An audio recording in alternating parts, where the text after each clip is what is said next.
आप सबका मैं जहुआ फैमिली फेलोशिप में स्वागत करता हूं। आशा करता हूं कि खुदा बाप ने हम सबको सही सलामत रखा होगा और आज दिन भर सबको संभाल के रखा और एक बार फिर ये मौका दिया कि एक छोटे से परिवार के रूप में बैठ के हम उसकी स्तुति महिमा और जय जयकार कर सकें। धन्यवाद करेंगे हम उसका गीतों को गा के, वचन को पढ़ के और उससे दुआ बंदगी करके। और मैं मीटिंग को आगे बढ़ाने के लिए मैं वायला मामी से रिक्वेस्ट करूंगा कि इस मीटिंग को आगे बढ़ाएं। ओवर टू यू वायला मामी, थैंक यू। शुक्रिया मिंटू। मेरी आवाज आ रही है सबको? ठीक है, बस हम अपने इबादत को शुरू करेंगे और मैं कलाम में से कुछ चंद आयतें पढ़ना चाहूंगी जो हमें मिलती हैं ज़बूर 103 की शुरू की आयतें हैं। हे मेरी जान खुदावंद को मुबारक कहे और जो कुछ मुझ में है उसके कुद्दूस नाम को मुबारक कहे। आए मेरी जान खुदावंद को मुबारक कहे और उसकी किसी नियमत को फरामोश न कर। वो तेरी सारी बदकारी को बख्शता है, वो तुझे तमाम बीमारियों से शिफा देता है, वो तेरी जान हलाकत से बचाता है, वो तेरे सिर पर शफकत और रहमत का ताज रखता है, वो तुझे उम्र भर अच्छी अच्छी चीजों से आसूदा करता है। तू उकाब की मानिंद असरे नौजवान होता है। खुदावंद अपने वचन के पढ़ने सुने जाने की बरकत हम सबको बख्शे। और अब मैं चाहूंगी हमारी बुजुर्ग आंटी CN उत्तरीदास से कि वो हमें खुदावन के हुजूर में लेके चलेंगी और तमाम जो हमारे विषय रहते हैं बीमारों के लिए और जिन्होंने जो बीमार है या जिन्होंने शिफा पा ली है, हमारे नौजवान बच्चों के लिए खुदा बाप उनको रूहानी ताकत दे और रूहानी उनकी रूह को जगाए कि वो खुदावन में दिन प्रतिदिन आगे बढ़ते चले जाएं। तो मेरी गुजारिश होगी हमारी आंटी से कि वो हमें दुआ के जरिए खुदावन के हुजूरी में लेके चलेंगी। आंटी आइए हम दुआ करें। हे महान पिता परमेश्वर, तूने इस दुनिया को बहुत ही खूबसूरत तरीके से बनाया है। जब वापस माने और हम मानव जाति को यह अधिकार दिया है कि इस दुनिया के हर चीज को के ऊपर अपना काम करें, वो भी सिर्फ तेरी इच्छा अनुसार। क्योंकि जब किसी भी कार्य में तू प्यार वापस माने हाजिर होता है तो काम सफल होता है। हम तेरा धन्यवाद करते हैं प्यार वापस मानी कि आज तक तूने हमको संभाला है, हम सब की रक्षा की है। अनेक प्रकार के हम तकलीफों में, परेशानियों में, दुख तकलीफ में रहते हैं, लेकिन तू कहता है अपनी सारी बोझ, दिल का बोझ और अपनी चिंताएं मेरे पास लाओ। प्यार वापस मानी सचमुच में हम अपनी चिंताएं तेरे पास लाते हैं, अपनी बीमारी, दुख, तकलीफ, समस्याएं तेरे निकट लाते हैं। ओ प्यारे वापस मानी, तू हमको कोई भी परेशानी, कोई दुख तकलीफ ऐसा नहीं जो कि सहन से बाहर है, जिसको हम सहन नहीं सकते, लेकिन तू प्यारे वापस मानी उन परीक्षाओं में से हमको निकालता है। हर तरीके की हर तकलीफ से तू हमको निकालता है। प्यार वापस माने ये फेलोशिप हो रही है, प्यार वापस माने सबके ईमान को मजबूत कर। प्यार वापस माने छोटे बच्चों के साथ हो जो कि ये सीख रहे हैं, अभी एक छोटे पौध के तौर पे हैं। प्यार वापस माने ये कच्ची मिट्टी के समान होते हैं। प्यार वापस माने इनको तू संभाल। प्यार वापस माने कि अपने में तेरे विश्वास में ये बढ़ते चले जाए। और प्यार वापस माने जो जवान है, प्यार वापस माने वो एक स्तंभ के तौर पे, एक खंबे के तौर पे आगे मजबूत रहे और अपने विश्वास को में और कामयाब रहे। प्यार वापस माने बुजुर्गों का साया, बड़ों का साया, प्यार वापस माने माँ बाप का साया इन बच्चों पे रहने दे। प्यार वापस माने किसी को भी कोई तकलीफ परेशानी ना होने पाए। प्यार वापस माने सब आराम से अपनी जिंदगी व्यतीत करने वाले हो सके, और जब तेरा बुलावा आए तो हम कहने वाले हो सके प्यार वापस माने कि मैंने मैं अपने निशाने की ओर दौड़ा चला जाता हूँ कि वो इनाम पाऊं जो तूने हमारे लिए रखा हुआ है। सचमुच में प्यारे बाबा उस्मानी, हम सब लोगों के लिए प्रार्थना करते हैं। प्यारे बाबा उस्मानी विशेष तौर से जो बीमार है, प्यारे बाबा उस्मानी बीमारी की हालत में है, कमजोर हैं और बीमारी से उठे हैं प्यारे बाबा उस्मानी, उन सब के साथ हो। हम यहाँ हिसार की एक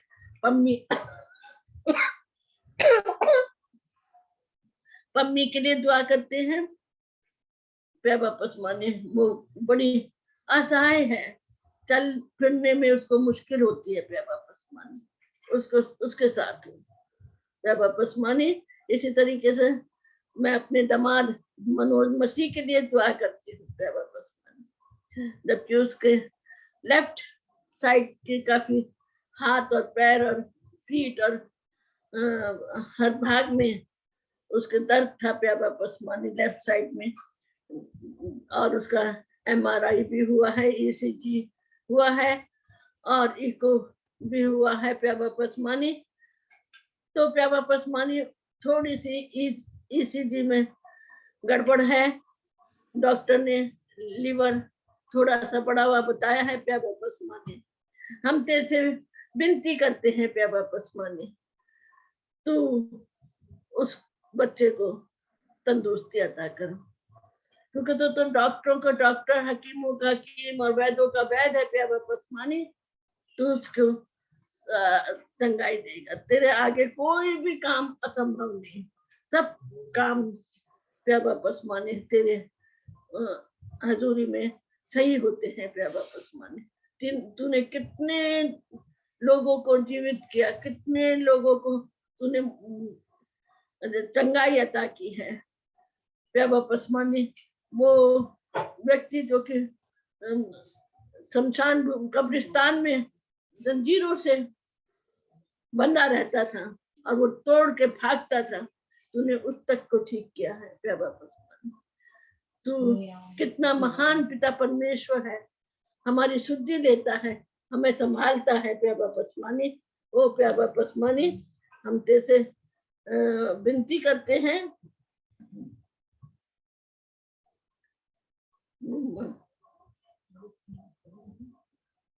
हम तेरे से विनती करते हैं अजय, मिस्टर अजय के लिए,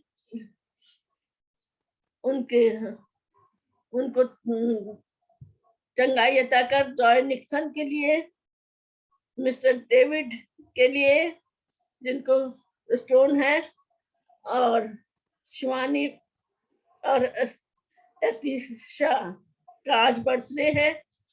तो प्यारे बाबा उस्मानी, हम तेरे विनती करते हैं नेहा के लिए, ले के लिए, जो कि थोड़ा सा उनको बुखार हो रहा है और उनके थ्रोट में इन्फेक्शन है। प्यारे बाबा उस्मानी, इसी तरीके से मेरे भी प्यारे बाबा उस्मानी गले में दर्द है, काफी दिनों से मेरे को खांसी हो रही है। प्यारे बाबा उस्मानी, उसको ठीक कर।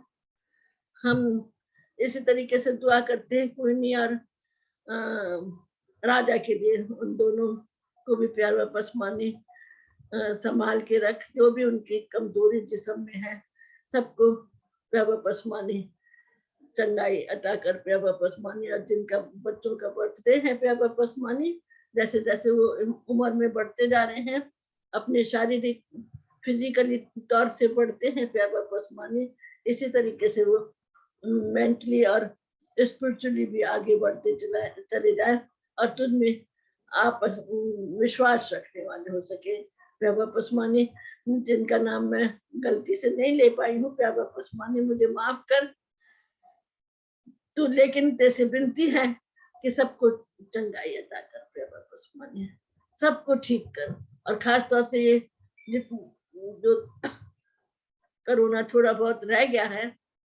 ये दल यहाँ से दूर हो, ताकि सब आपस में मिल सके, बातचीत कर सके, आराम से जिंदगी व्यतीत कर सके।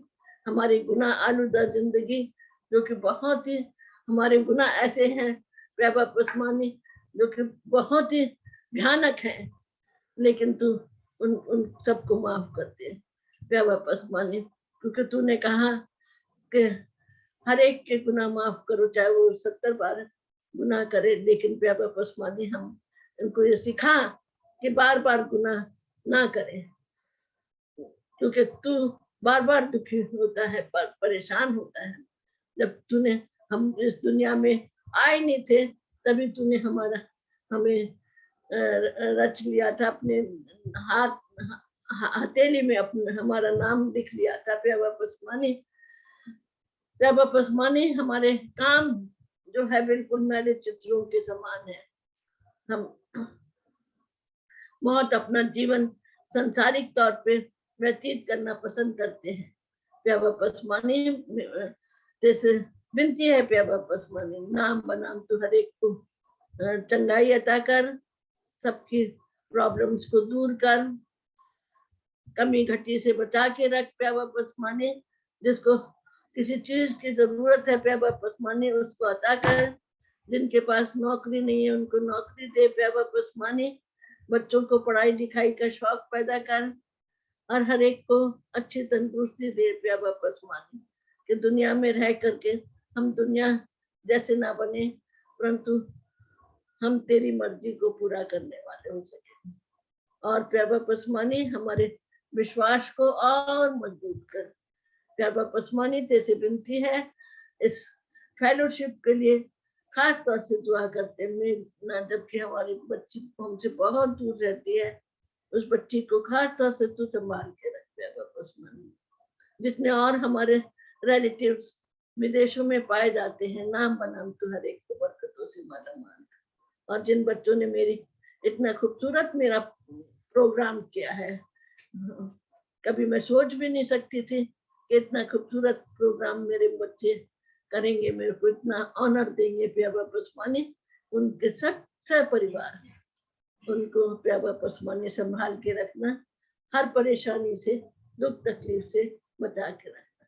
फिर से हम दुआ करते हैं मनोज के लिए प्यार वापस माने, और जो बीमार हैं जिनकी अंकित ने मेरे को लिख के भेजा है, सबके साथ हो प्यार वापस माने।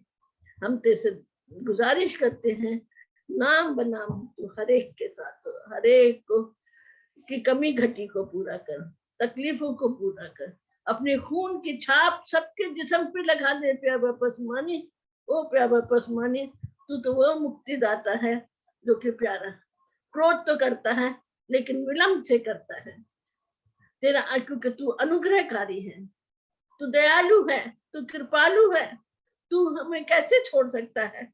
हम कभी भी जैसे मुर्गी अपने बच्चों को अपने पंखों के तले छिपा के रखती है, तू हमको संभालता है, हमें हमारी रक्षा करता है। ओ प्यार वापस माने हमारी इस इल्तिजा को, जो कि हम बड़े विनम्र होकर के तेरे आगे अपना सिर झुका के अपना गर्व ईगो तेरे सामने रखते हैं प्यार वापस माने।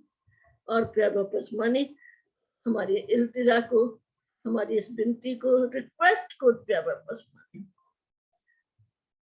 तू कबूल कर, सबको चंगाई अता कर।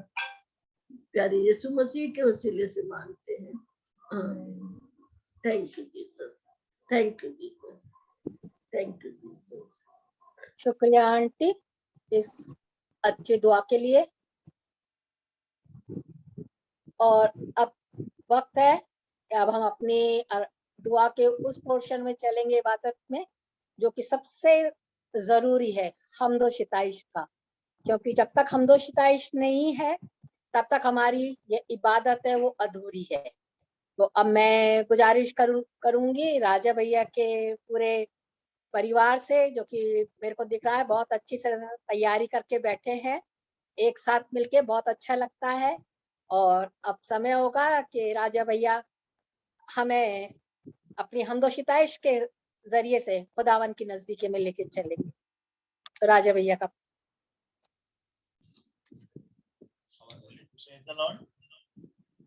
आप सभी को जय मसीह की।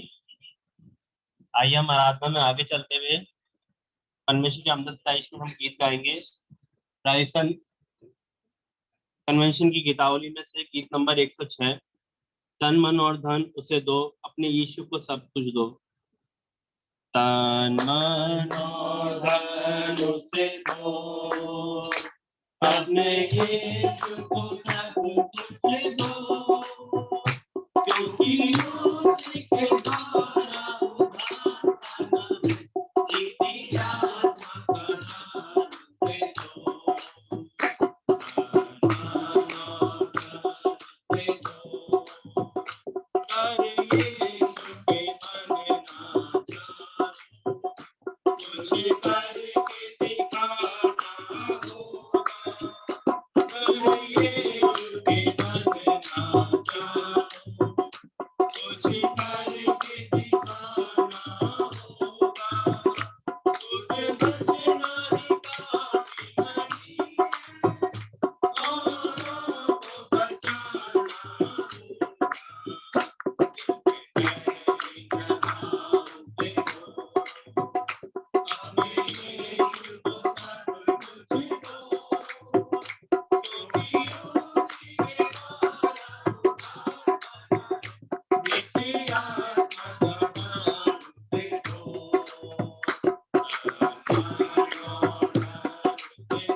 आइए प्रभु की स्तुति करते हुए एक और गाना गाएंगे हम क्रिश्चियन कन्वेंशन की मेले किताब में, जिसका नंबर है 150।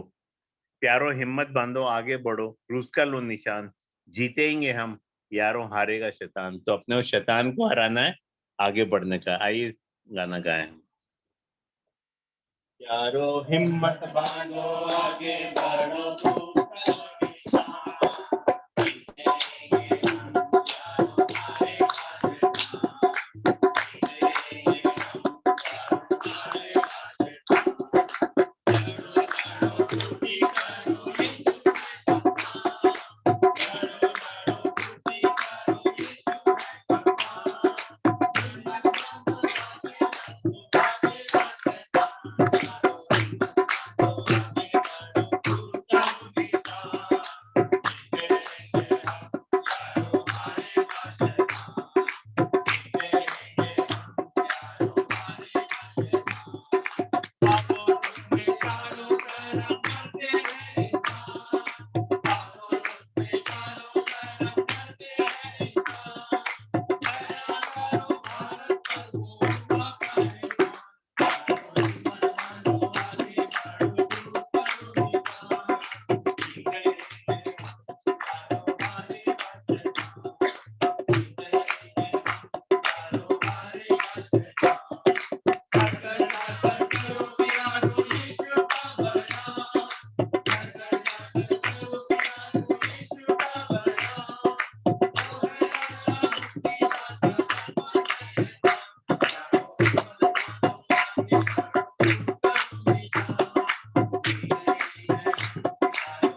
Lord. Praise the Lord. जय मसीह की।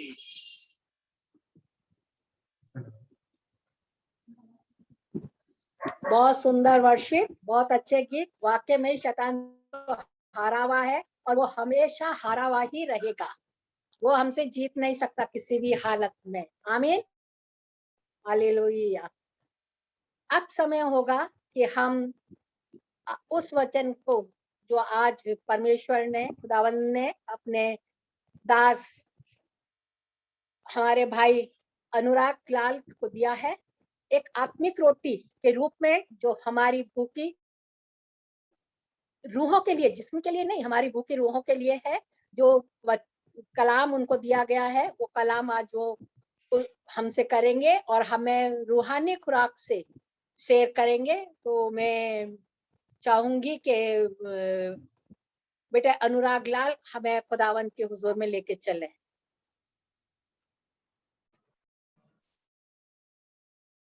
खुदावंद प्रभु यीशु मसीह के मधुर नाम में आप सबको मैं सलाम अर्ज करता हूं और मुझे विश्वास है मेरी आवाज आप तक पहुंच रही होगी। अगर किसी वजह से आवाज नहीं पहुंचती है या ब्रेक होती है तो आपसे दरख्वास्त है आप बता दें ताकि उस कमी को दुरुस्त किया जाए। खुदा के हाथ में ये सब बातें हैं। वैसे किसी बात की कोई परेशानी होगी नहीं, हमारा पूरा ईमान है और खुदा का शुक्र करते हैं आज के इस मुबारक दिन के लिए। एक बार फिर से एक लंबे वक्त के बाद खुदा ने ये मौका दिया मुझे कि उसके जिंदा कलाम के जरिए आपसे मुखातिब हो सकूं और जो बातें खुदा की रूह ने मेरे दिल में रखी उनको आप लोगों के साथ में बांट सकूं। मैं खुदा का शुक्रगुजार हूं इस अच्छे मौके के लिए। हमें कोई लियाकत नहीं होती, हमें कोई खूबी नहीं होती, खुदा हमको चुनता है और अपनी रूह से भरता है और अपने कलाम से हमें भरता है और तभी हम आगे खुदा का काम कर पाते हैं। तो मैं खुदावंद का बहुत ज्यादा शुक्रगुजार हूँ इस अच्छे मौके के लिए जो उसने मुझे दिया। साथ ही साथ मैं शुक्रगुजार हूँ आप सबका, आप सब ने भी मुझे मौका दिया कि खुदा के कलाम को आपके साथ बांट सकूं। मैं आप सबका जो इस प्रेयर मीटिंग को अरेंज करते हैं और सारी चीजें मैनेज करते हैं, मैं तहे दिल से आप सबका शुक्रगुजार हूँ और खुदावंद प्रभु यीशु मसीह के नाम से आप सबके लिए बरकतों की दुआएं मांगता हूँ। खुदा आप सबको बहुत आयत के साथ बरकतें दे। 8:30 हो गए हैं और मेरे पास आधा घंटा है और 30 मिनट में खुदा का कलाम जो उसने मेरे दिल में रखा है मैं आप तक पहुंचाने की पूरी कोशिश करूंगा।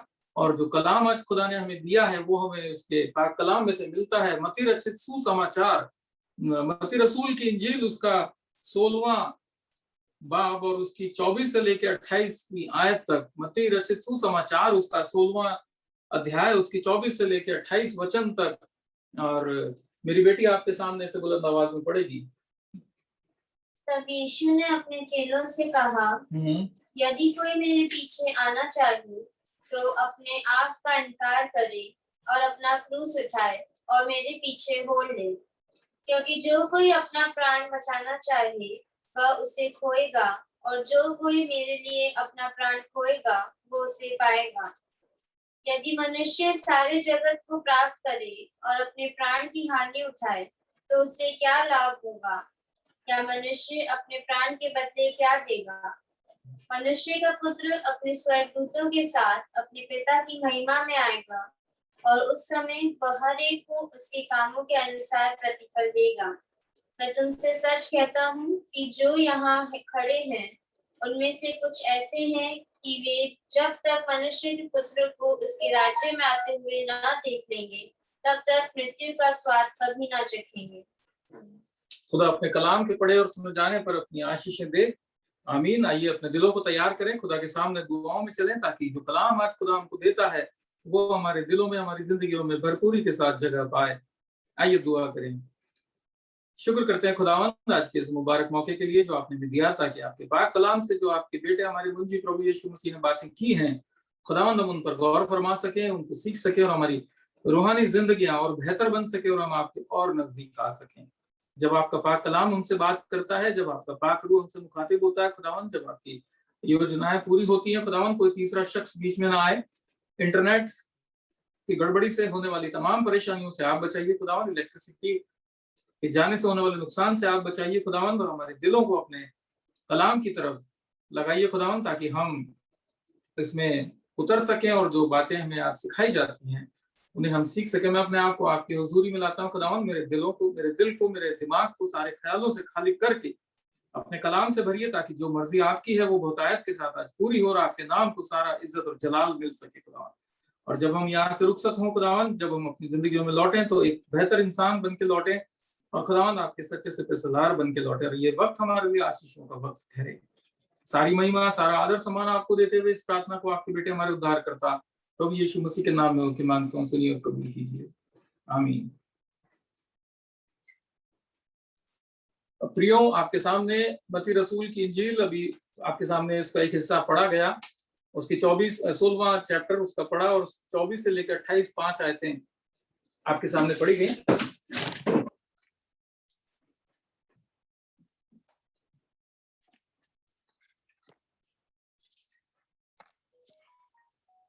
माफ कीजिएगा थोड़ी सी डिस्टर्बेंस के लिए, ये जो जिस स्टैंड पे ये कैमरा रखा गया है वो थोड़ा डिसबैलेंस हो रहा है और इस वजह से ये हिल गया था। मत्ती रचित सुसमाचार उसका 16वां अध्याय और उसकी 24 से लेकर 28वीं आयत आपके सामने अभी पढ़ी गई। और यहाँ पर एक पैसेज है जिसमें यीशु मसीह का कंसर्न उसके लोगों के लिए हम पढ़ते हैं कि जब यीशु मसीह अपनी मिनिस्ट्री करते थे, जब यीशु मसीह अपनी मिनिस्ट्री कर रहे थे, उन्होंने उस देश के लोगों के बीच में काम किया जो उसके खुद के लोग थे, परमेश्वर के लोग थे, और यीशु मसीह ने उनके बीच में रहते हुए उन तमाम बातों को जो खुदा ने ठहराई थी उसकी जिंदगी में, यीशु मसीह ने उन्हें पूरा किया।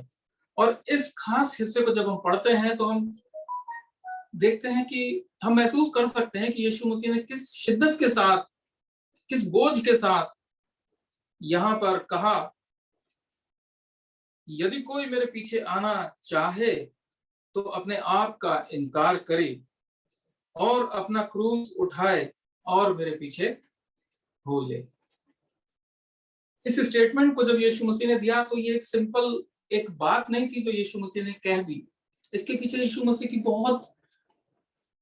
की बहुत ज्यादा मोहब्बत है, बहुत ज्यादा कंसर्न है यीशु मसीह का। यीशु मसीह के दिल में बहुत बोझ है और उसमें होकर के यीशु मसीह ने ये बात बोली है। अगर इस कलाम के पहले के हिस्से को आप पढ़ें, इसी 16वें अध्याय के पहले हिस्से को अगर आप पढ़ें, शुरुआत से अगर हम पढ़ें तो हम पाते हैं कि यीशु मसीह ने इस हिस्से में कई लोगों से बातचीत करी है, कई लोगों से उसका वार्तालाप हुआ है।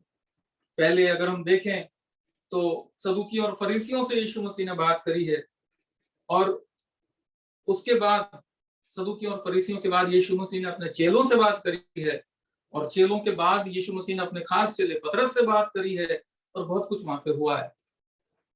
और उसके बाद यीशु मसीह ने कहा कि तब यीशु ने अपने चेलों से कहा यदि कोई मेरे पीछे आना चाहे तो वो अपने आप का इनकार करे और अपना क्रूस उठाए और मेरे पीछे हो ले।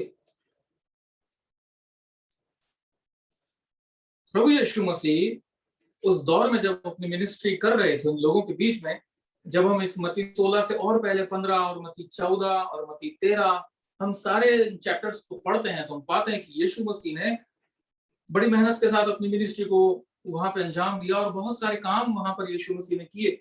यीशु मसीह ने चंगाइयां दी लोगों को, हजारों लोगों को यीशु मसीह ने चंगाइयां दी। हम पढ़ते हैं इन पैसेजेस में यीशु मसीह ने आश्चर्य कर्म दिखाए, मिरेकल्स दिखाए, वो पानी पर चला, हजारों लोगों को यीशु मसीह ने खाना खिलाया, भोजन कराया। ये सारे काम यीशु मसीह ने परमेश्वर की सामर्थ्य में होकर के करे। और उसके बाद हम यहाँ पर पाते हैं कि जो ये सदूकी और फरीसी हैं वो यीशु मसीह से कहते हैं कि तू हमें कोई चिन्ह दे। जब हम शुरू में पढ़ते हैं 16:1 में तो क्या लिखा है, फरीसियों और सदूकियों ने पास आकर उसे परखने के लिए उससे कहा हमें स्वर्ग का कोई चिन्ह दिखा। और यीशु मसीह का यही कंसर्न था। कैसे था वो कंसर्न, क्या यीशु मसीह कहना चाह रहे थे जब यीशु मसीह ने कहा यदि कोई मेरे पीछे आना चाहे तो अपना क्रूस उठा करके मेरे पीछे हो ले। उसका क्या अर्थ है वही आज हम समझेंगे, खुदा हमको समझाना चाहता है। सदूकी और फरीसी कभी यीशु मसीह पर विश्वास नहीं कर सकते थे, वो कर ही नहीं सकते थे, बावजूद इसके कि वो सब कुछ जानते थे। उन्होंने देखा था यीशु ने किस तरीके से वहां पर मिनिस्ट्री करी है, उन्होंने देखा था कि यीशु मसीह ने कैसे लोगों को चंगाइयां दी हैं, बीमारों को किस तरीके से यीशु मसीह ने उन लोगों को भोजन कराया है, किस सामर्थ्य के साथ यीशु मसीह पानी पर सब कुछ जानते हुए भी वो सदूकी और फरीसी यीशु मसीह पर विश्वास कर ही नहीं सकते थे, क्योंकि अगर वो यीशु मसीह पर विश्वास करते तो उनका धंधा चौपट हो जाता। जो उनका काम धंधा था, जो उनके रोजी रोटी का जरिया था, जिसके जरिए वो लोगों से पैसा ऐंठते थे धर्म के नाम, तो वो सब खत्म हो जाता, इसलिए वो तो कर नहीं सकते थे।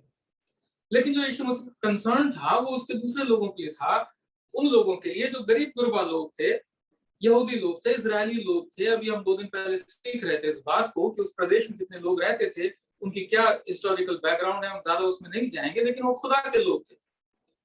और एक लंबी जद्दोजहद के बाद, एक लंबे संघर्ष के बाद, एक बड़ी गुलामी को झेलने के बाद ये लोग इस जगह पर आकर के रीस्टैब्लिश हुए थे।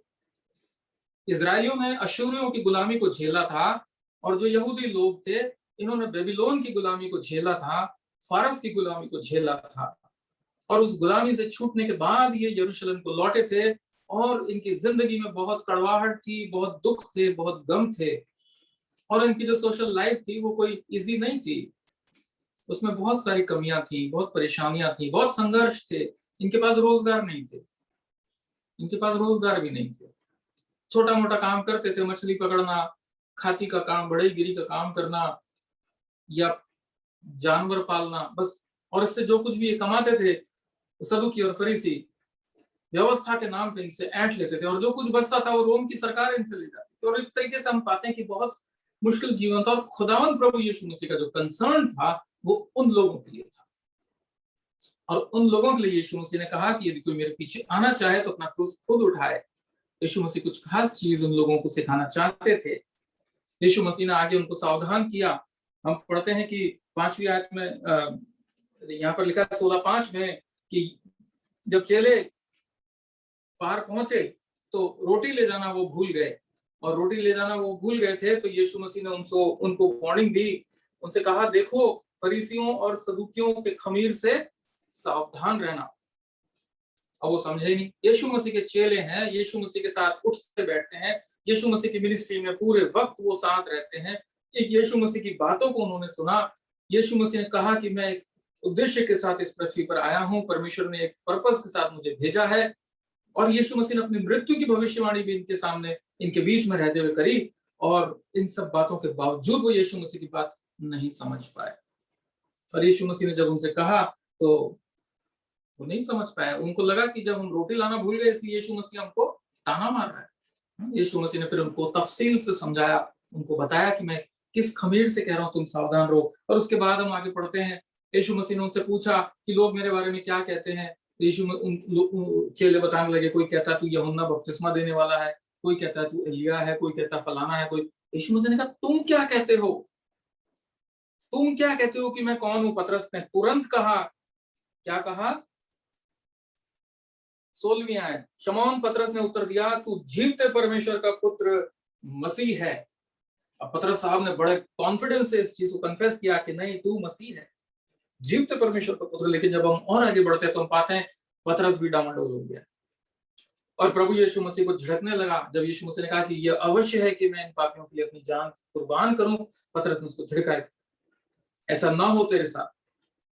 कहने का अर्थ ये है, मैं आपको जो चीज समझाना चाह रहा हूँ, या खुदा कलाम जो आज हमसे बातचीत करना चाह रहा है, वो ये है कि यीशु मसीह ने जब ये कहा कि जो मेरे पीछे आना चाहे वो अपनी सलीब उठाए और मेरे पीछे बोले, इसके पीछे बहुत बड़ा पर्पस है। 2 पॉइंट पे हम गौर करेंगे, जल्दी, ज्यादा समय नहीं लूंगा मैं आपका।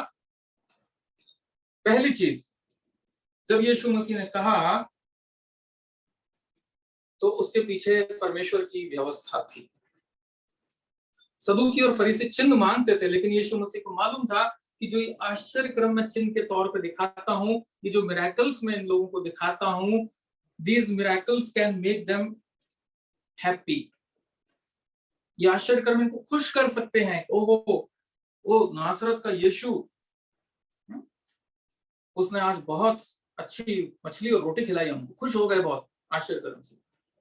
ये आश्चर्य क्रम इनको अचंभित कर सकते हैं। ओहो, वो यूसुफ बढ़ई, उसका बेटा यीशु, आज वो पानी पर चला, कितनी बड़ी बात है, अचंभित कर सकते हैं आश्चर्य क्रम। ये आश्चर्य कर्म इनको खुश कर सकते। यीशु जानता था कि इन आश्चर्य कर्मों से खुश हो जाएंगे, हाँ, धन्यवाद देने लगेंगे, खुदा का शुक्र करने लगेंगे कि आज मसीह यीशु जो कि बचपन में अपने माँ बाप से बिछड़ गया था, वो यीशु ने आज मेरे फलाने अजीज को जो है चंगाई दे दी। वो अंधा था वो देखने लगा, जो लंगड़ा था वो चलने लगा। यीशु मसीह जानते थे कि आश्चर्य कर्म इनको खुश कर सकते हैं, अचंभित कर सकते हैं, धन्यवादी बना सकते हैं, लेकिन इनको सच्चा विश्वासी नहीं बना सकते। और यही यीशु मसीह का कंसर्न था, यही यीशु मसीह का कंसर्न था कि ये सारे मिरेकल्स इन लोगों को सच्चा ईमानदार विश्वासी नहीं बना सकते। सुनने में बात कड़वी लगेगी, लेकिन ये बिल्कुल सच बात है।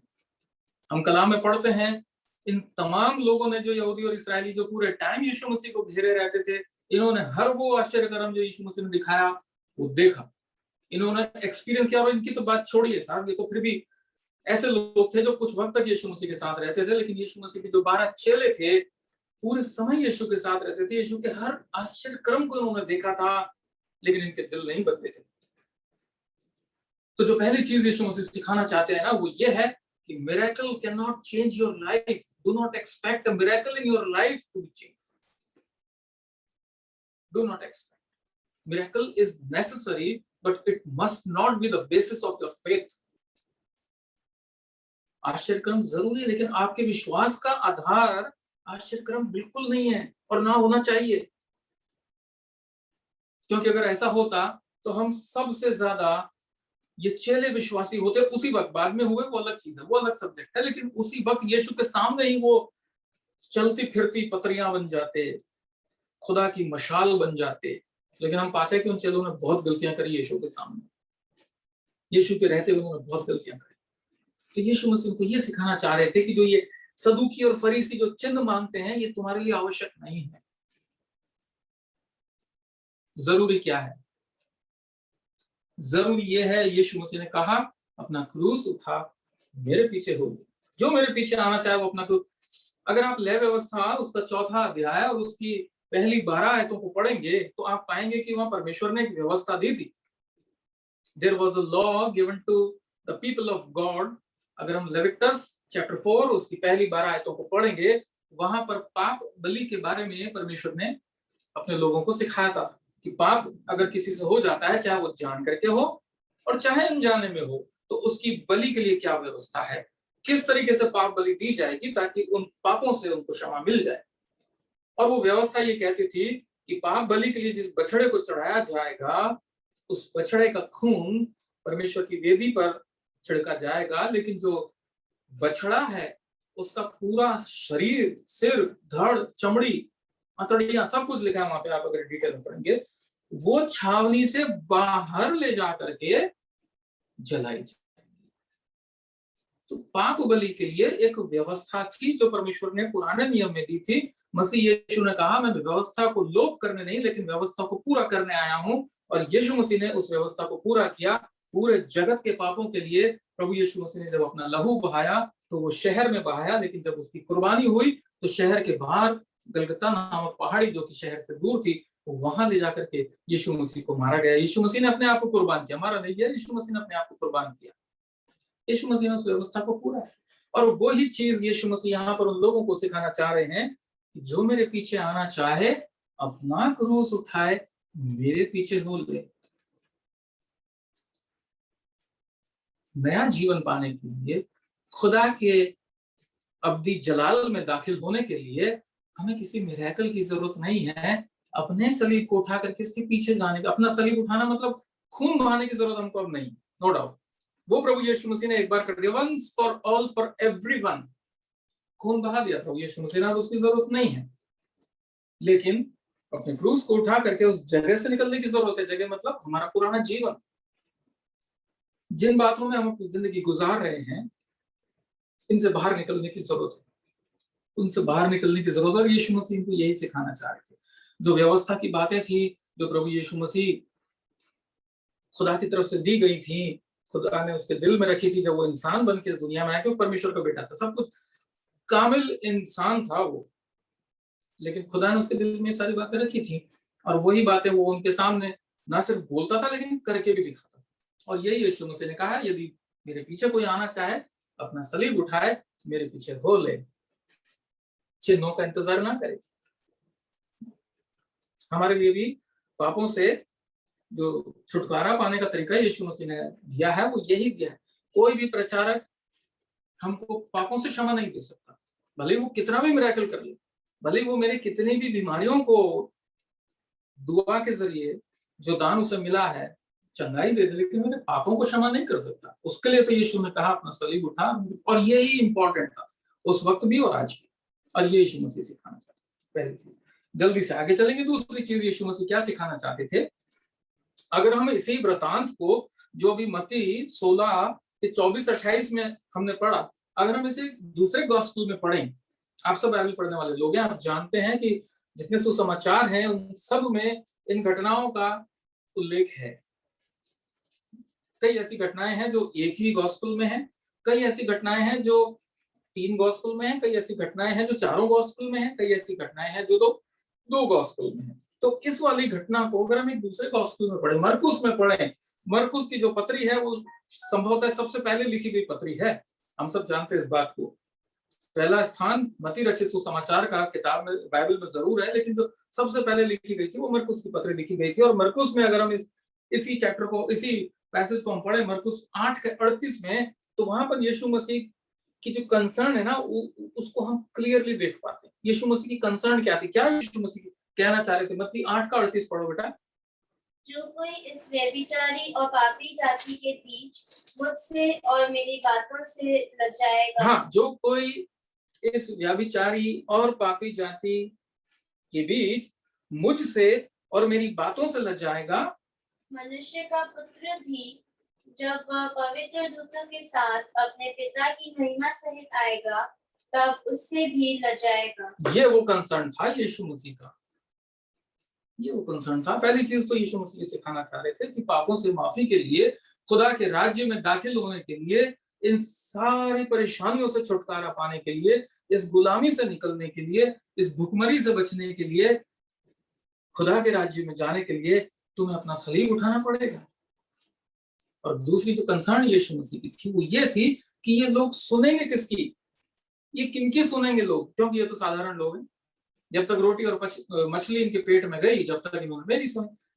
कल को ये कहीं सदुकियों और फरीसियों की ना सुनने लगे, कल को इनका दिल इन सदुकी फरीसियों की तरह ना हो जाए, कहीं ये भी चिन्हों की डिमांड ना करने लगे। ये कंसर्न था यीशु मसीह का, और इसीलिए यीशु मसीह ने कहा कि जो मेरी बातों से लजाएगा, यानी कि जो मेरी बातों को नहीं सुनेगा, जो मेरी बातों के अलावा दूसरे लोगों की सुनेगा, परमेश्वर का पुत्र उससे भी लजाएगा जब वो अपने राज्य में आएगा। ये यीशु मसीह का कंसर्न था। और मरकुस की 4:24 में अगर हम पढ़ें तो यीशु मसीह ने वहां पर एक दूसरे कंटेक्स्ट में बोला, लेकिन जो बोला वो बिल्कुल क्लियर बोला। और वहां पर यीशु मसीह ने कहा, चौकस रहो कि क्या सुनते हो। अभी 2 दिन पहले हम लोग यहाँ जोधपुर में जो हमारा फैमिली है उसकी जब प्रेयर मीटिंग हो रही थी, उसमें इसी बात पे गौर कर रहे थे। यीशु मसीह ने कहा, चौकस रहो कि क्या सुनते हो। यीशु मसीह का कंसर्न था कि लोग समझें इस बात को, उन सदुकी और फरीसियों के पीछे ना चले जाएं। चौकस रहें, ध्यान रखें, take heed what you hear, क्योंकि ये जरूरी है। क्योंकि जो हम सुनते हैं उसी पर विश्वास करते। रोमियो की पत्री में पौलुस ने कहा, विश्वास सुनने से होता है और सुनना मसीह के वचन से है। अब डिपेंड ये करता है कि कोई मसीह का वचन किस तरीके से मेरे और आपके सामने पेश कर रहा है। वेरी इंपॉर्टेंट, हमें इस चीज को समझना होगा। आज अगर हम देखें अपने चारों तरफ, ऐसे प्रचारकों की भरमार है जो मिरेकल बेस्ड प्रीचिंग कर रहे हैं।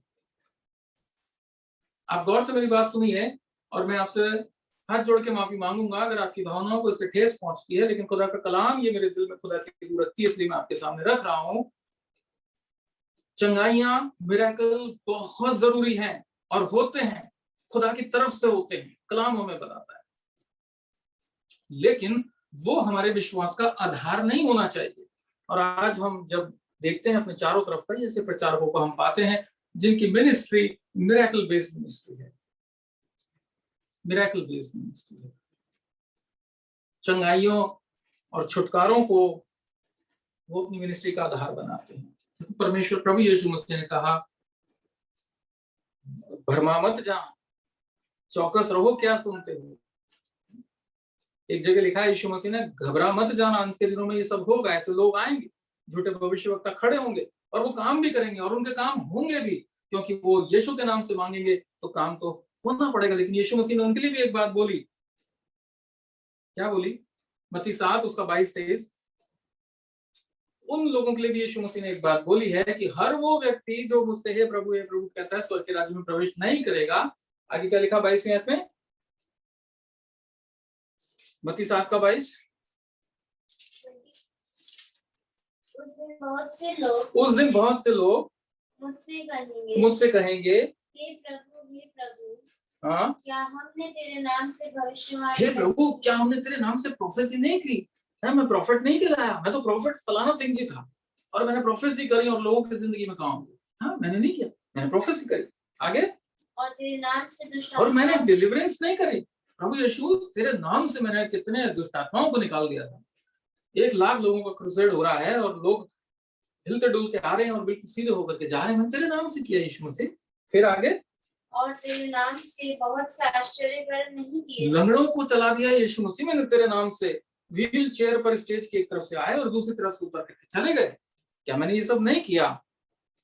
यीशु मसीह उनसे क्या कहेगा? तब मैं उनसे खुलकर कह दूंगा मैंने तुमको कभी नहीं जाना, हे कुकर्म करने वालों मेरे पास से चले जाओ। सचेत रहो कि क्या सुनते हो। यीशु मसीह ने कहा सचेत रहो। ये सब चीजें जरूरी हैं। आप प्लीज मेरी बात को समझिए। मैं इन चीजों को कंडेम नहीं कर रहा हूं।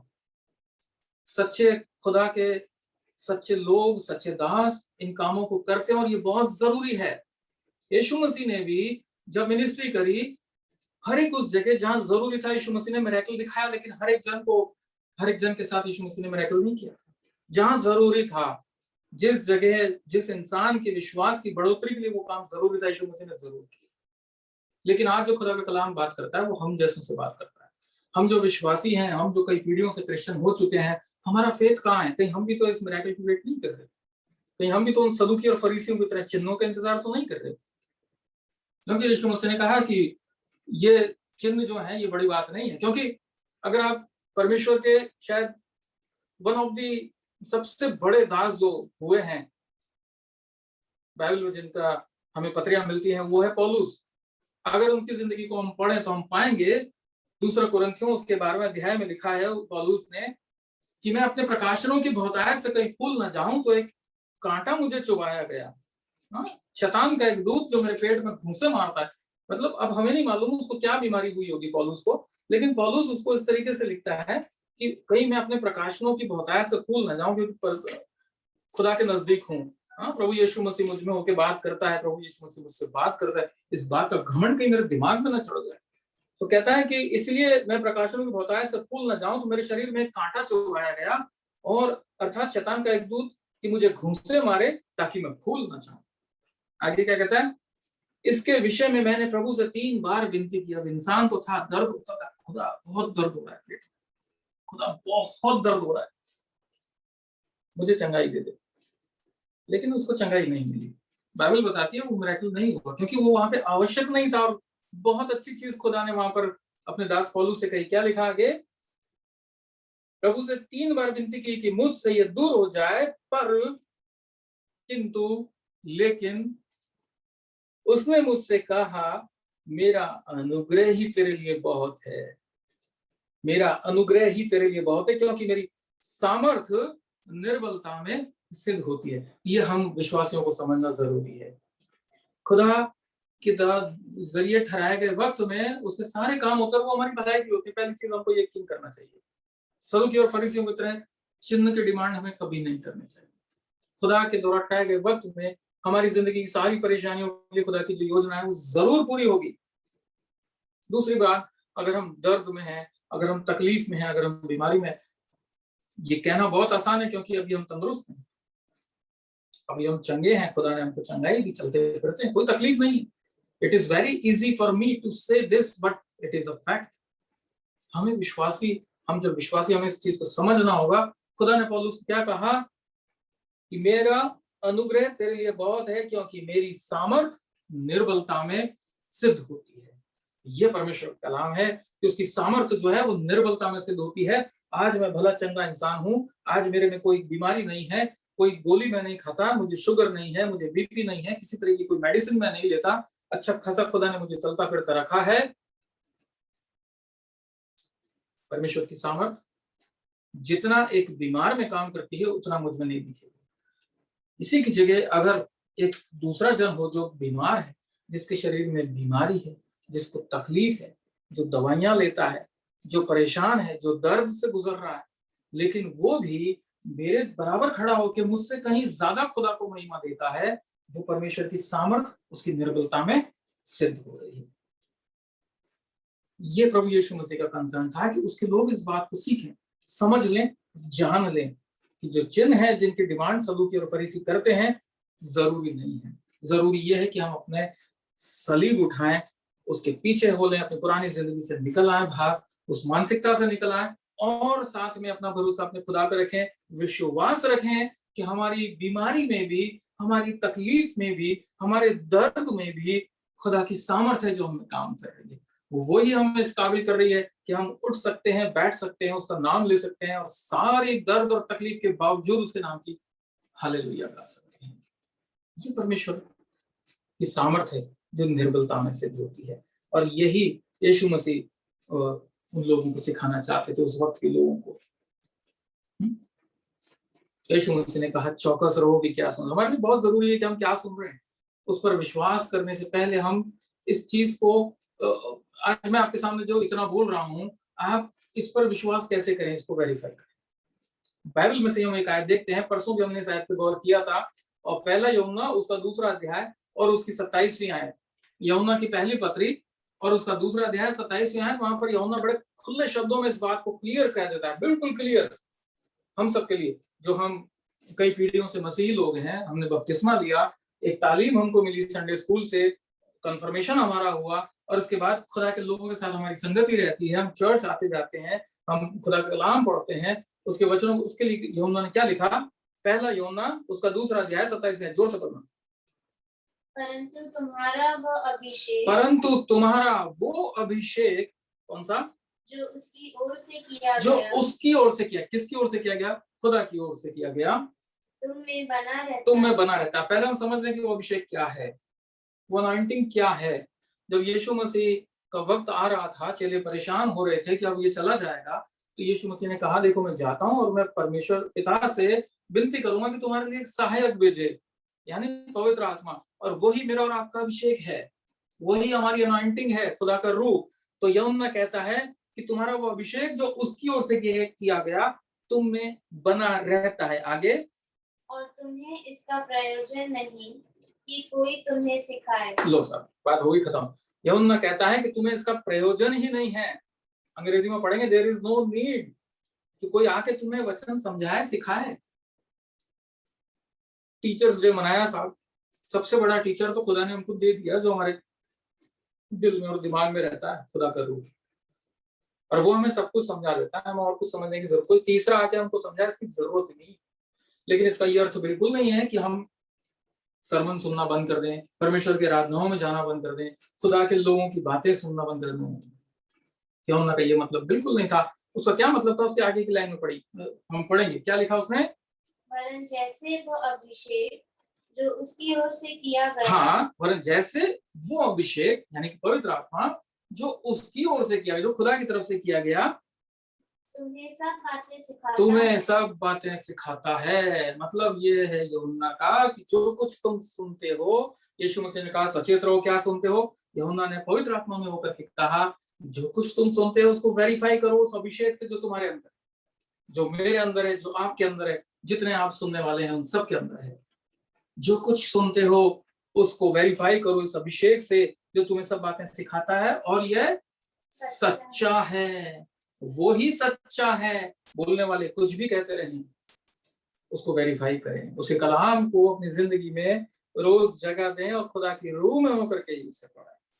जो भी सुने उसको वेरीफाई करें कि ये बिल्कुल सही है या नहीं। ये हमारे लिए बहुत जरूरी है। सदूकी और फरीसी तो चिन्ह मांगते रहे, हमें चिन्हों की जरूरत नहीं। जिंदगी बड़ी मुश्किल दौर से गुजर रही है साहब, बीमारियां हैं, तकलीफें हैं, कमजोरी है, ये है, बहुत कुछ दूसरी परेशानी, फाइनेंशियल प्रॉब्लम्स भी हैं, फैमिली इश्यूज भी हैं, सब कुछ है। लेकिन मैं तो खुदा पे विश्वास रखता हूँ, मैं तो खुदा से रोज दुआ करता हूँ, बाइबल पढ़ता हूँ, तो ऐसा क्यों हो रहा है?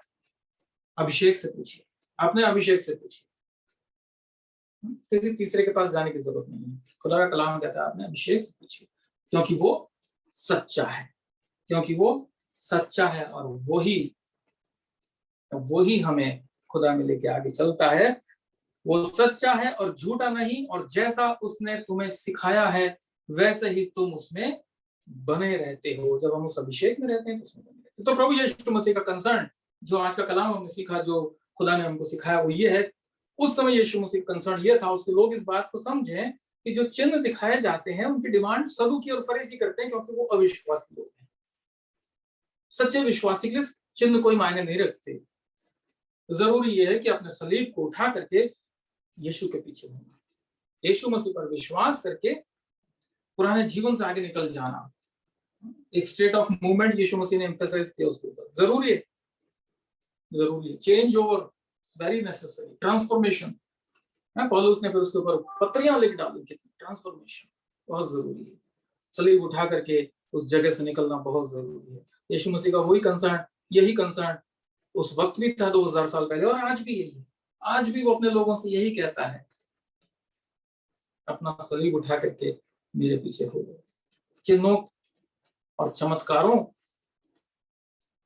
के ऊपर भरोसा मत करो, के ऊपर डिपेंड मत हो, क्योंकि चिन्ह और चमत्कार तो होंगे। जो खुदा से दूर लोग हैं वो भी चिन्ह और चमत्कार कर देंगे, बाइबल को हमें बता करेंगे वो, क्योंकि वो यीशु के नाम से जब मांगेंगे तो वो काम होगा। उस काम को होना पड़ेगा, चाहे मांगने वाला कोई भी हो, लेकिन मांगा यीशु के नाम से तो वो काम होगा। लेकिन हमारा जो विश्वास का बेस है वो ये है कि हमारा मुंजी प्रभु यीशु मसीह, उसने हमारे लिए अपनी जान से लेकर कुर्बान करी। पौलुस को याद रखें, कितना भी दर्द, कितनी भी तकलीफ, कितनी उसके कितने मिनिस्ट्री में उसने कितनी तकलीफें उठाई। कभी उसका जहाज टूट गया, कभी उसको बेड़ियों में बांध दिया, कभी उसको तहखाने में कैद कर दिया, उसकी बेइज्जती हुई, उसको मारा गया, उसको थूका गया। वो था प्रॉफिट, वो था अपोस्टल। आज बहुत लोग बहुत इजीली अपने नाम के आगे प्रॉफिट वर्ड लगा लेते हैं, अपोस्टल वर्ड लगा लेते हैं। मैं फिर कहता हूं, मैं उनको कंडेम नहीं कर रहा, मैं उनको जज नहीं कर रहा, लेकिन ये पद पाने के लिए बहुत कुछ करना पड़ता है। जो खुदा के दासों ने किया, उसके चेलों ने किया, जब उनको पवित्र आत्मा मिल गया, अनॉइंटिंग, वो अभिषेक जिसका यहाँ पर उल्लेख है, उनको मिल गया, उन्होंने किया। खुदा का कलाम उनको आज सिखाता है, सचेत रहो, क्या सुनते हो, अपने अभिषेक से उसको वेरीफाई करो। खुदा अपने इस कलाम से हम सबको बहुतायत के साथ बरकत दे। आइए छोटी सी दुआ करें। शुक्र करते हैं प्यारे आसमानी बाप, धन्यवाद पिता परमेश्वर इस अच्छे मौके के लिए जो आपने दिया। खुदा धन्यवाद आपके बेटे हमारे मुंजी प्रभु यीशु मसीह के लिए, उसकी कंसर्न के लिए, उसकी मोहब्बत के लिए खुदा, जो उसने अपने लोगों के लिए रखी और आज भी रखता है। खुदा जितना बोझ उसके दिल में उस वक्त था, अपने लोगों के लिए आज भी है। आज भी वो हमको निहारता है और देखता है। खुदावंद हमें बोलता है, हमें सिखाता है, हमें चेतावनी देता है कि हम देखें हम कहाँ जा रहे हैं। खुदावंद आज की शाम आपसे दुआ है, हमारी जिंदगियों में आपकी अनॉइंटिंग बनी रहे, आपका पवित्र आत्मा बना रहे। खुदावंद हम उसके चलाए चले, किसी तीसरे शख्स पे नहीं, लेकिन आपके पवित्र आत्मा के द्वारा चलाई गई हमारी जिंदगियां हो, ताकि आपके नाम को महिमा हो। खुदावंद उपस्थित एक प्रियजन के लिए आपका धन्यवाद। सबकी जिंदगियां आशीषों के सोते बनने वाली हैं। सारी महिमा, सारा आदर, सम्मान आपको देते हुए इस प्रार्थना को आपके बेटे हमारे उद्धार प्रभु यीशु मसीह के नाम में सुनिए, कबूल फरमाइए। आमीन। Thank you. सबको जय मसीह की। हम खुदा के निहायत शुक्रगुजार हैं कि वो समय समय पर हमें आत्मिक जागृति के लिए अपने दासों को यूज करता है, और जो वचन, जो कलाम इन दिनों में, इस वक्त को देखते हुए, जबकि वक्त बहुत नजदीक है, सारे निशानात पूरे होते जा रहे हैं, और जो वचन या कलाम इस समय हमारी रूहानी खुराक के लिए जरूरी है, वो कलाम आज बेटे अनुराग ने हमको दिया है। और मैं बेटे अनुराग का भी तहे दिल से शुक्रगुजार हूँ कि उन्होंने मतलब बहुत अच्छा जो वचन इन दिनों में हमारी लिए जरूरी है वो दिया है। उसके लिए हम उनके निहायत शुक्रगुजार हैं। और अब हम अपनी इस इबादत को आखिरी सफर तक लेके चल रहे हैं, और मेरी गुजारिश होगी मुकेश भैया से कि वो हमें आखिरी दुआ में हमारी अगुवाई करें और हमें लीड करें।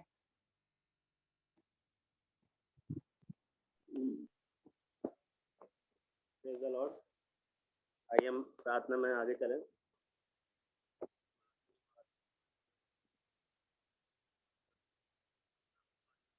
चाहते हैं परमेश्वर पिता हर एक उत्तम से उत्तम आशीषों के लिए, हर एक उन तमाम बरकतों के लिए, हर एक उन नियामतों के लिए परमेश्वर पिता, क्योंकि आपने हम में से हर एक के जीवन में इनायत की है परमेश्वर पिता। आपका लाखों बार धन्यवाद दिया चाहते हैं परमेश्वर पिता के सुंदर वचन के लिए परमेश्वर पिता, जो कि आपके परमेश्वर पिता बेटे के द्वारा परमेश्वर पिता हमारे बीच में बांटा गया परमेश्वर पिता की। परमेश्वर पिता हम जब भी निर्मल हो परमेश्वर पिता हम परमेश्वर पिता परेशान ना हो, बल्कि परमेश्वर पिता आपके नाम में परमेश्वर पिता जयवंत होने वाले हो परमेश्वर पिता, क्योंकि परमेश्वर पिता का वचन कहता है जब भी हम निर्बल होते हैं परमेश्वर पिता आपके नाम में परमेश्वर पिता हम सामर्थी होते हैं परमेश्वर पिता। परमेश्वर पिता हम ये ना सोचे परमेश्वर पिता कि हमारे जीवन में तो ये परेशानियां क्यों आई हैं परमेश्वर पिता, बल्कि परमेश्वर पिता हम ये सोचकर आनंदित होने वाले हो परमेश्वर पिता कि अगर ये परेशानी हमारे जीवन में आई है परमेश्वर पिता, तो परमेश्वर पिता हमारे जीवन में उन आश्चर्य कर्मों का परमेश्वर पिता करने जा रहा है जो हम परमेश्वर पिता हमारे सोच से परे है परमेश्वर पिता। होने देना परमेश्वर पिता, खास तौर से उसी प्रकार से परमेश्वर पिता मैं नया भाभी के लिए और लिया के लिए आपसे प्रार्थना कर रहा हूँ परमेश्वर पिता। उनको जो परमेश्वर पिता गले में इरिटेशन हो रहा है परमेश्वर पिता, और परमेश्वर पिता जो हल्का फुल्का फीवर है परमेश्वर पिता, हम उन बातों को क्लेम नहीं करते परमेश्वर पिता, बल्कि परमेश्वर पिता उन्हें आपसे चाहते हैं परमेश्वर पिता कि उन्हें प्रार्थना का मन दे परमेश्वर पिता। जैसे परमेश्वर पिता की बेटी परमेश्वर पिता लिया और परमेश्वर पिता भाभी आपके वचन में आपके विश्वास में बढ़ रही है परमेश्वर पिता, ऐसा ही विश्वास परमेश्वर पिता उनके जीवन में एक बार फिर से इनायत करे परमेश्वर पिता कि परमेश्वर पिता वो अपनी बीमारियों से, अपने परमेश्वर पिता परेशानियों से परमेश्वर पिता खुद से लड़ने वाली हो परमेश्वर पिता, और आपसे परमेश्वर पिता प्रार्थना में मांगने वाली हो परमेश्वर पिता, जिससे परमेश्वर पिता हमारा जिंदा खुदा परमेश्वर पिता हर एक नियामतों को परमेश्वर पिता भरपूरी से परमेश्वर पिता उनकी निर्बलता में परमेश्वर पिता उन्हें सामर्थ देने वाला हो परमेश्वर पिता। ऐसे माँ से प्रार्थना कर रहे हैं परमेश्वर पिता। उसी प्रकार से परमेश्वर पिता मैं ताई के लिए भी आपसे प्रार्थना कर रहा हूँ परमेश्वर पिता, राजा अंकल के लिए आपसे प्रार्थना कर रहा हूँ परमेश्वर पिता, जो कुछ भी कमी घटी उनके जीवन में बाकी रह गई है परमेश्वर पिता। परमेश्वर पिता उनके शरीर की बीमारी हारी को परमेश्वर पिता हम क्लेम नहीं करते, बल्कि परमेश्वर पिता आपके वचन को परमेश्वर पिता जो हमने आज के परमेश्वर पिता के बेटे के द्वारा परमेश्वर पिता के वचन से पढ़ा और हमने सीखा परमेश्वर पिता के परमेश्वर पिता हमें परमेश्वर पिता के वचन के अनुसार और परमेश्वर पिता पवित्र आत्मा के द्वारा परमेश्वर पिता हम अभिषेक किए गए हैं परमेश्वर पिता। हमें किसी के सिखलाए जाने की जरूरत नहीं परमेश्वर पिता, क्योंकि परमेश्वर पिता आपका पवित्र आत्मा परमेश्वर पिता हमें सहायक और मददगार होकर परमेश्वर पिता हमारी अगुवाई करता है परमेश्वर पिता। क्या किस तरह से परमेश्वर पिता के वचन में बढ़ने वाले हो परमेश्वर पिता, और किस तरह से परमेश्वर पिता से प्रार्थना में मांगे परमेश्वर पिता। परमेश्वर पिता हम दीन और नम्र होकर परमेश्वर पिता की नजदीकी में आए हैं परमेश्वर पिता, और हमारा ये विश्वास है परमेश्वर पिता जब हम दीन और नम्र होकर परमेश्वर पिता की नजदीकी में आए हैं परमेश्वर पिता, तो परमेश्वर पिता आप हमें तुच्छ ना जानेंगे, बल्कि परमेश्वर पिता अपने छिदे हुए हाथों को बढ़ाकर परमेश्वर पिता आपकी बेटी और आपके बेटे को परमेश्वर पिता, ताई को और परमेश्वर पिता अजय अंकल को परमेश्वर पिता आप उनको सिर से लेकर एड़ी तक चंगा भला करेंगे परमेश्वर पिता, उनके जीवन में कामिल शिफा को इनायत करेंगे परमेश्वर पिता। इससे परमेश्वर पिता उनका जीवन परमेश्वर पिता आपके नाम में जो निर्बल जीवन है परमेश्वर पिता आपके नाम में सामर्थ्य जीवन होने वाला होगा, एक गवाही का जीवन होने वाला होगा परमेश्वर पिता। ये हमारा विश्वास है परमेश्वर पिता। उसी प्रकार से परमेश्वर पिता मैं जॉय चाचू के लिए आपसे प्रार्थना कर रहा हूँ परमेश्वर पिता, जो बीते समय से परमेश्वर पिता उनके शरीर में जो कुछ भी तकलीफें चल रही हैं परमेश्वर पिता, जो कल कोल्ड एंड कफ परमेश्वर पिता उनको बीते समय से चल रहा है परमेश्वर पिता, उसके लिए भी मैं आपसे प्रार्थना कर रहा हूँ परमेश्वर पिता। उनको भी परमेश्वर पिता के परमेश्वर पिता अभिषेक से मामूर करे परमेश्वर पिता, आके पाक लहू से कवर करे परमेश्वर पिता। इससे परमेश्वर पिता एक बार फिर से परमेश्वर पिता चाचू भी आपके नाम में जयवंत होने वाले हो परमेश्वर पिता, आपके नाम में चंगे भले होने वाले हो परमेश्वर पिता। उसी प्रकार से परमेश्वर पिता मैं डेविड अंकल के लिए भी आपसे प्रार्थना कर रहा हूँ परमेश्वर पिता, जो कि उनके गॉल ब्लैडर में स्टोन बताया गया है परमेश्वर पिता, और परमेश्वर पिता उस कारण से परमेश्वर पिता उनको फीवर भी आ रहा है परमेश्वर पिता। परमेश्वर पिता उस बेटे को परमेश्वर पिता आके पाक लहू में छिपाते हैं परमेश्वर पिता, रास्ते चाहते हैं परमेश्वर पिता कि उनके शरीर का हर एक ऑर्गन परमेश्वर पिता मसीह यीशु के नाम में चंगा भला हो जाए परमेश्वर पिता, क्योंकि परमेश्वर पिता आपने हमारे शरीरों को परमेश्वर पिता के हाथों से रचा है परमेश्वर पिता। परमेश्वर पिता आपसे चाहते हैं परमेश्वर पिता की केवल और केवल परमेश्वर पिता आपके विश्वास के द्वारा, आपके वचन के द्वारा परमेश्वर पिता से प्रार्थना में विनती निवेदन के किए जाने के द्वारा परमेश्वर पिता उनके शरीर का परमेश्वर पिता वो गोल्ड ब्लैडर का स्टोन परमेश्वर पिता मसीह यीशु के नाम में निकल जाए परमेश्वर पिता, और आपका आनंद परमेश्वर पिता उनके जीवन में पूरा हो जाए परमेश्वर पिता। एक नया आश्चर्यकरण परमेश्वर पिता, एक नई गवाही परमेश्वर पिता उनके जीवन से आने वाली हो परमेश्वर पिता, क्योंकि परमेश्वर पिता आपने कहा है मांगोगे तो तुम्हें दिया जाएगा, ढूंढोगे तो तुम पाओगे, और खटखटाओगे तो तुम्हारे वास्ते खोला जाएगा परमेश्वर पिता। आज की शाम में परमेश्वर पिता हर एक उन बीमार लाचारों को परमेश्वर पिता, हर एक उन निर्बलों को परमेश्वर पिता की नजदीकी में लेके आते हैं परमेश्वर पिता, कि परमेश्वर पिता जब आपकी नजदीकी में आए परमेश्वर पिता तो वो निर्बल और लाचार ना रहने वाले हो, बल्कि परमेश्वर पिता के नाम में सामर्थ्य और जैवन जीवन को प्राप्त करने वाले हो परमेश्वर पिता, क्योंकि परमेश्वर पिता आपने हमारे जीवन में डर और भय की आत्मा नहीं दी, बल्कि जैवन जीवन और लेपालक होने की आत्मा दी है परमेश्वर पिता।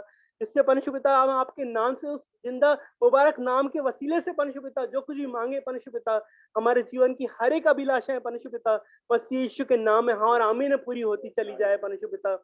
ऐसा विश्वास परमेश्वर पिता मैं आज की शाम में परमेश्वर पिता इस यहोवा फैमिली के हर एक बशर के जीवन से चाहता हूँ परमेश्वर पिता, कि ऐसा विश्वास परमेश्वर पिता हमारे जीवन में उंडेले परमेश्वर पिता, जिससे हम आपके वचन में बढ़ने वाले हों परमेश्वर पिता, और आप में बने रहने वाले हों परमेश्वर पिता, जिससे हमारी हर एक परमेश्वर पिता कमी घटी मसीह यीशु के नाम में पूरी होती चली जाए परमेश्वर पिता। उसी प्रकार से परमेश्वर पिता मैं शिवानी भाभी के लिए और अतिशय के लिए आपसे प्रार्थना कर रहा हूँ परमेश्वर पिता, जो कुछ भी नियामत है, जो कुछ ये आशीषें परमेश्वर पिता आपने बीते समय में उनके जीवन में, उनके परिवारों में इनायत करी है परमेश्वर पिता, उनके परमेश्वर पिता बीते साल में परमेश्वर पिता उनके जीवन में जो कुछ भी आशीषें दी हैं परमेश्वर पिता, उसके लिए आपका लाखों बार धन्यवाद देते हैं परमेश्वर पिता।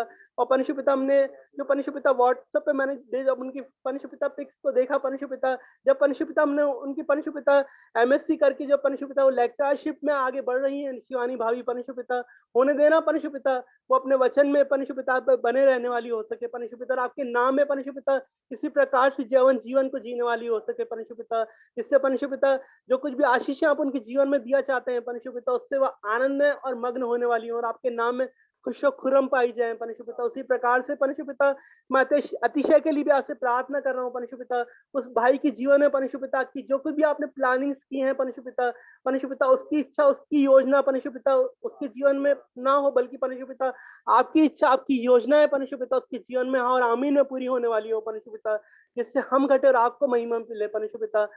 और परमेश्वर पिता उसी प्रकार से एक बार फिर से परिवार के हर एक बशर के लिए परमेश्वर पिता, इस यहोवा फैमिली के हर एक बशर को परमेश्वर पिता आपकी नजदीकी में लाते हैं परमेश्वर पिता, आपसे आके पाक लहू में छिपाते हैं परमेश्वर पिता, जिससे परमेश्वर पिता हम निर्बल नहीं बल्कि आपके नाम में सामर्थ्य होते चले जाएं परमेश्वर पिता। सारा आदर महिमा आपके जयवंत और जलाली नाम को देते हुए इस दुआ को मांग लेते हैं प्यारे प्रभु यीशु मसीह के नामों को मांगते हैं बाप, आमीन। ऐ हमारे बाप तू जो आसमान पर है, तेरा नाम पाक माना जाए, तेरी बादशाहत है, तेरी मर्जिया से आसमान में पूरी होती है, इस जमीन पर ही पूरी हो। हमारी रोज की रोटी आज हम बख्श दे, जिससे अपने कसूरों को माफ करते हैं, तू हमारे कसूरों को माफ कर, हमें आजमाइश में ना पड़ने दे बल्कि बुराई से बचा, क्योंकि बादशाहत कुदरत और जलाल हमेशा तेरी है, आमीन। ये जीवन तेरा है प्रभु, समर्पित तुझको है, ये जीवन तेरा है प्रभु, समर्पित तुझको है। कठिन परिस्थितियों में विचलित ना होऊंगा मैं, कठिन परिस्थितियों में विचलित ना होऊंगा मैं, हर पल संभालता है, हर पल संभालता है, ये जीवन तेरा है प्रभु, समर्पित तुझको है, समर्पित तुझको है, आमीन। Thank you Jesus. सबको जय मसीह की, प्रेज द लॉर्ड। सबको जय मसीह की। आज की हमारी इबादत